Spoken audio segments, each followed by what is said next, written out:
6:7-8 Galatia 6:7-8 Jangan tertipu, Tuhan tidak diejek.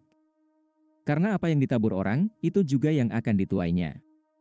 Dia yang menabur dalam dagingnya, dari dagingnya akan menuai kehancuran, tetapi siapa menabur dalam roh, dari roh akan menuai hidup yang kekal. Galatia 6:7-8 Dosa merusak menabur dan menuai, jangan tertipu, Tuhan tidak diejek. Seorang pria menuai apa yang dia tabur. Apa yang ditabur untuk menyenangkan sifat berdosa Anda, sifat itu akan menuai kehancuran. Galatia 6:7-8 Kamu menabur, Roma pukul 1:21 Meskipun mereka mengenal Tuhan, mereka tidak memuliakan Dia sebagai Tuhan, atau mengucap syukur kepadanya, tetapi pikiran mereka menjadi sia-sia dan hati mereka yang bodoh menjadi gelap. Keinginan hati mereka untuk kenajisan seksual untuk degradasi tubuh mereka satu sama lain. Anda menabur, Roma pukul 1:25 Mereka menukar kebenaran Allah dengan kebohongan, dan menyembah dan melayani ciptaan, bukan pencipta. Kamu menuai, Roma pukul 1:26 Karena itu Allah menyerahkan mereka kepada nafsu yang memalukan. Anda menabur, Roma pukul 1:28, karena mereka tidak berpikir bahwa mempertahankan pengetahuan tentang Allah itu sia-sia. Anda menuai, Roma pukul 1:28, Dia menyerahkan mereka kepada perasaan yang bejat, untuk melakukan apa yang tidak boleh dilakukan. Apa yang disiratkan oleh fakta bahwa dalam keadaan tertentu Allah menyerahkan manusia kepada pengaruh dosa yang merusak adalah bahwa Allah biasanya menahan dosa agar tidak memiliki pengaruh penuh.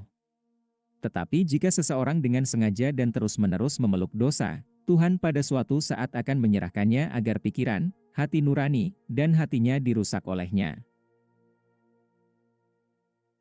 Dosa menimbulkan penghakiman. Roma pukul 6:23, upah dosa adalah maut. Wahyu 21:8, para pengecut, orang-orang kafir, keji, para pembunuh, orang-orang yang tidak bermoral, mereka yang mempraktikkan ilmu sihir, para penyembah berhala dan semua pendusta, tempat mereka akan berada di lautan api belerang yang menyala. Ini adalah kematian kedua. Bahkan orang Kristen diperingatkan, 1 Korintus 6:9-10, tidak tahukah kamu bahwa orang fasik tidak akan mewarisi kerajaan Allah? Jangan tertipu, baik orang yang tidak bermoral, atau penyembah berhala, atau pezina, atau homoseks, atau pencuri, atau orang-orang serakah, atau pemabuk, atau pemfitnah, atau penipu, akan mewarisi kerajaan Allah. Efesus 5:5-6, sebab akan hal ini kamu dapat yakin, tidak seorang pun yang tidak bermoral, najis atau serakah, orang seperti itu adalah penyembah berhala, memiliki warisan dalam kerajaan Kristus dan Allah. Jangan biarkan seorang pun menipu kamu dengan kata-kata kosong, murka Allah atas orang-orang yang tidak taat. Pengakuan iman Tuhan Yesus Kristus Saya mengakui dosa-dosa saya, dan saya bertobat dari dosa-dosa saya, dan saya mengakui Tuhan Yesus Kristus sebagai satu-satunya dan cukup juru selamat hidup saya, menulis nama saya dalam buku kehidupan. Dalam Efesus 2:8-9 ada tertulis, karena kasih karunia kamu diselamatkan oleh iman, dan ini bukan dari dirimu sendiri, itu adalah pemberian Tuhan.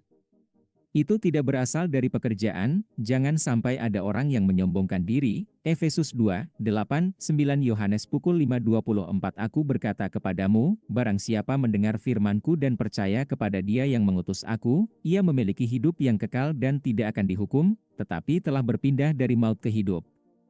Yohanes pukul 5:24 Yohanes pukul 10:28 Aku memberi mereka hidup yang kekal, dan mereka tidak akan binasa sampai selama-lamanya, tidak ada yang bisa merebut mereka dari tanganku.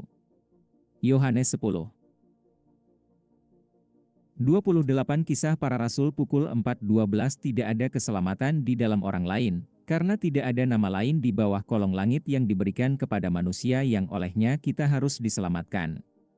Kisah Para Rasul pukul 4:12 Roma 10:9-10 Yaitu, jika kamu mengaku dengan mulutmu bahwa Tuhan Yesus, dan percaya dalam hatimu, bahwa Allah telah membangkitkan Dia dari antara orang mati, kamu akan diselamatkan.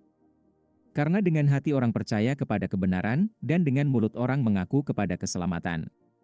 Roma 10:9-10